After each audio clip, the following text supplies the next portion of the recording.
last year. So they will get the device that they use. Okay. The One Corporation mission is to provide academic excellence to all students, preparing them for post-secondary opportunities in a changing global economy. From full-day kindergarten to rigorous academic courses at the high school, staff are dedicated to seeing the learning occurs in a safe, nurturing, instructional environment that is focused on the whole child. And that is one reason that we have gone one-to-one. We are preparing them for what they are going to see at the college level. The technology vision is also committed to being effective use of technology, which offers a vast, diverse, and unique resource for all of our students and staff. This includes incorporating activities and programs aimed at promoting educational excellence by facilitating resource sharing, research, innovation, and communication. And the students will get more and more experience with this as we have our initiatives in place.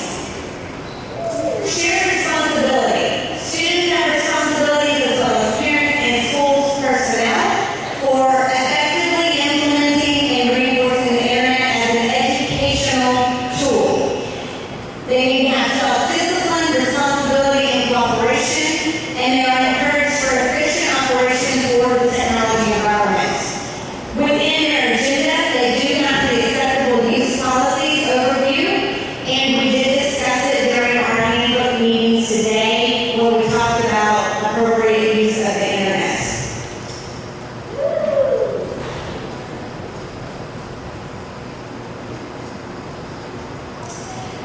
Access to computer hardware and software is provided to students and staff for the purpose of enhancing curriculum, as well as promoting the efficiency of school operations. The use of this technology is a privilege. It is not necessarily a right, and inappropriate use may result in cancellation of those privileges. We reserve the right to inspect and monitor any and all aspects of the technology system at the sole discretion, including files, email, and other electronic transmissions produced or stored within our system. So anything they do on the iPad is searchable. And they have been told that. Not only that, but we have certain programs in place that email me if they're doing bad things. So, it's lucky to be slow time.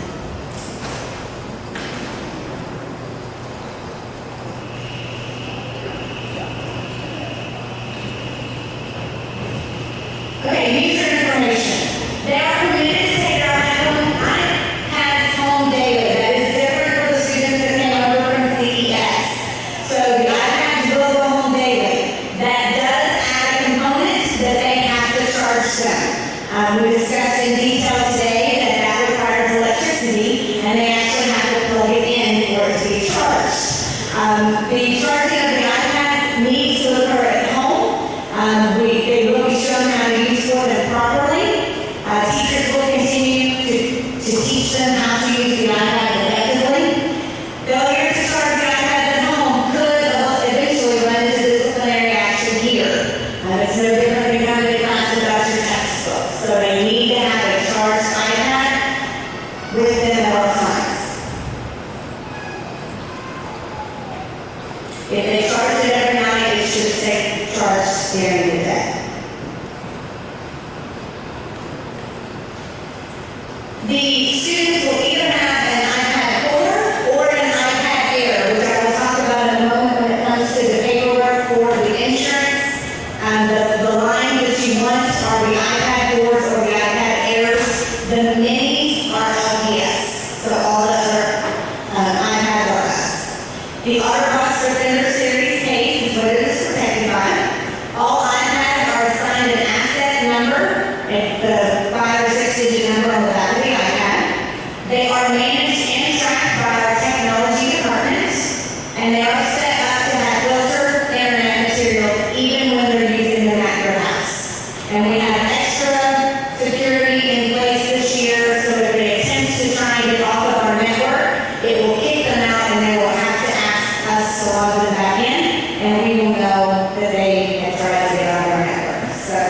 Students don't try that.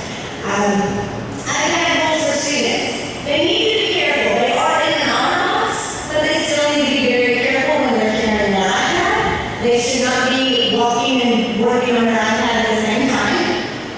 They need to sit down when using their iPad. We have told them that iPads need to be in their lockers during lunch to avoid any kind of liquids getting on them. iPads should never go into the restrooms, and unless the PE department has told them specifically to bring them, they should never enter the locker rooms. iPads, they should turn off the screen when the teacher is talking, be gentle when tapping hitting it really hard, and only use apps or websites when they're asked to use them. They get pretty good at this, but every so often, they may have homework that they're trying to work on, and so it's no different than pulling out their old homework. They still got to pay attention to what the teacher's doing. Each teacher, by now you've probably seen them all, has sent home a classroom management plan, and that will be how the iPad violations are handled in their classroom.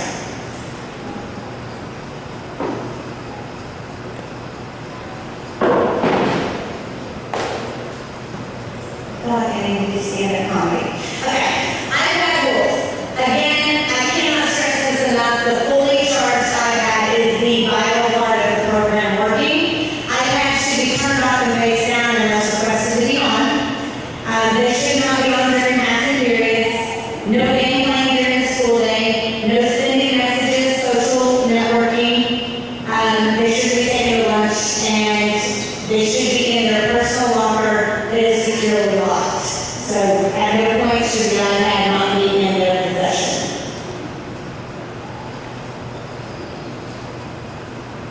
The next screen is the iPad consequences. It will again vary. Here they come. Normally the first one would be a warning. If it becomes an issue, then they could get lunch detention. If it continues to be an issue, we could escalate to additional lunch detentions or even after school or Friday school.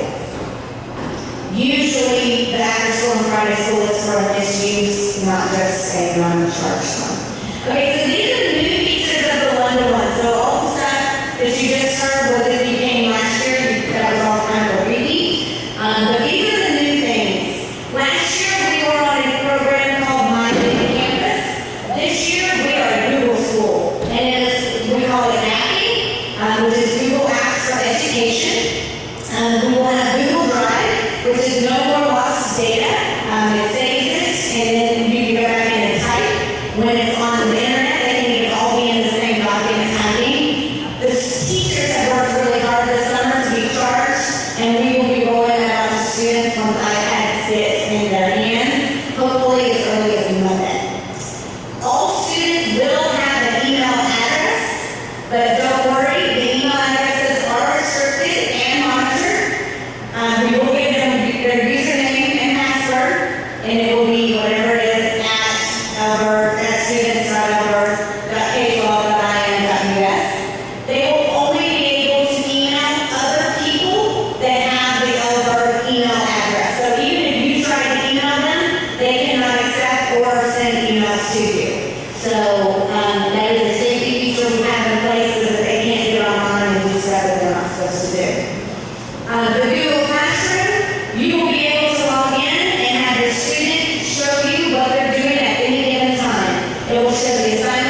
less than what the one payment was. So my kids got insurance.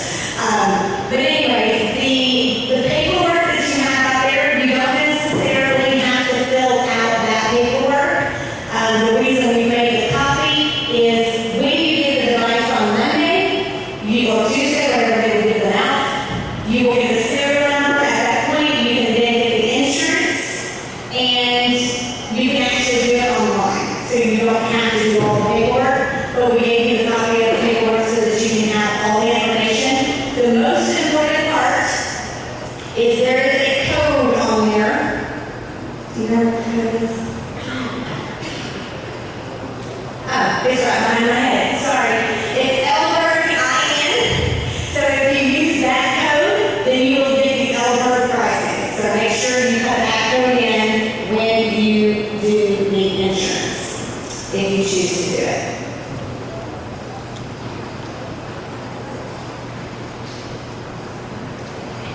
The work app group is completely independent of Lawrenceburg School Corporation and its technology department, so all payments would go through them, all claims would also go through them. The school does not benefit at all from any of the policies provided by the work app group. We have made it available for your convenience and your protection. Insurance is not mandatory.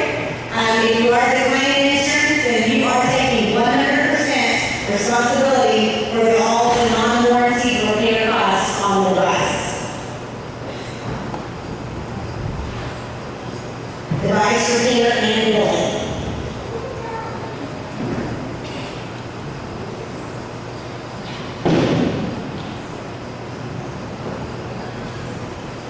We will have a ticket system in place. The teachers are getting used to the system.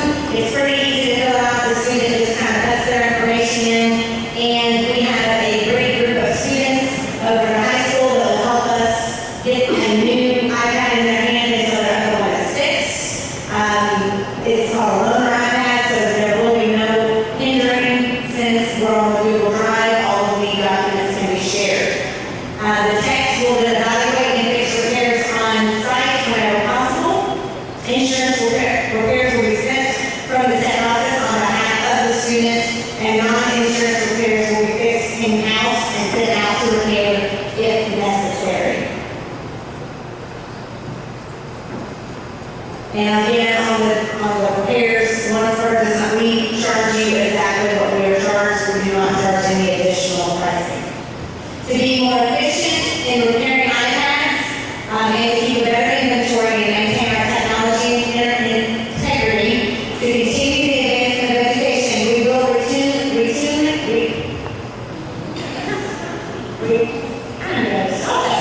check devices for daily and functionality. And what that means is, last year, basically, we gave them an iPad in August, and unless they told us they were having issues, we took their iPad in May. This year, we will be doing monthly checks in April 10, and we will be checking for any issues, repairs, that type of thing, so that it's not a surprise in May if there's an issue. We will also be checking for the blocks as well as the charging cords, but we will do that once a semester, so they don't have to keep bringing their cord in. If for some reason they do damage their cord or the block, those are items that we do have to get directly from the company. It's not something that we can run down to a store and get the cheap ones that we all buy when ours go back, because they don't allow us to do that.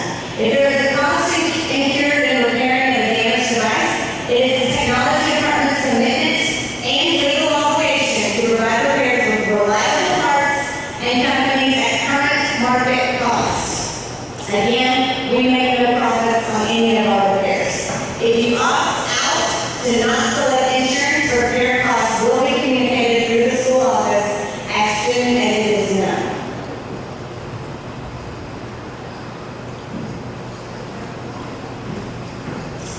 For the repair bill updates, we do realize that we had a little bit of a disconnect on some of our billing. We are going back, so if you received a bill, and some of you know that you need to pay it, and Mrs. Fox will be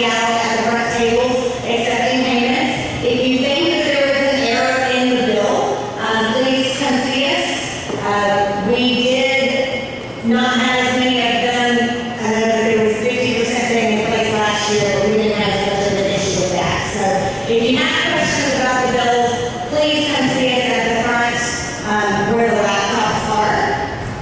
So if anyone would ask questions, who is liable for damages? Again, if you take the insurance, then depending on the deductible plan you chose, that would be your out-of-pocket expense. Otherwise, if you do not take the insurance, you are responsible for all damages. And if we have to make a claim in small claim court, then we're also then responsible for those fees. If it is stolen, parents will pay the full replacement cost unless insurance is purchased, and I believe we'll discuss what happens if it is stolen. Will students be able to download apps? They will not. We have to get all apps approved through us. They should not have their own Apple IDs on the devices. Again, it messes with the fireway, which is the program we use to put apps on the devices.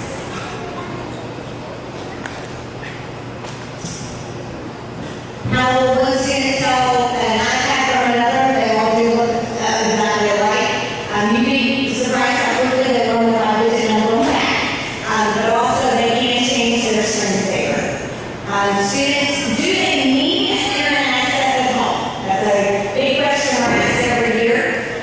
They don't absolutely have to have it. We have it in place that if a teacher gives an internet-based assignment, they have to give a minimum of 48 hours before that assignment is due. So that gives the student time to work during the day, time to work in the mornings, time to work after school if they want to take their homework help. So is internet access at home required? No, but it definitely does enhance the educational experience for your child. We also, if you are in need of it, our technology department does have a list of businesses in the area that offer free Wi-Fi. If they take them home, our charger is also provided, and since we do send them home, the students will get a charger for their device. And again, please charge it every night. Distribution and form collection. So as you came in, maybe you picked up the forms. If you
So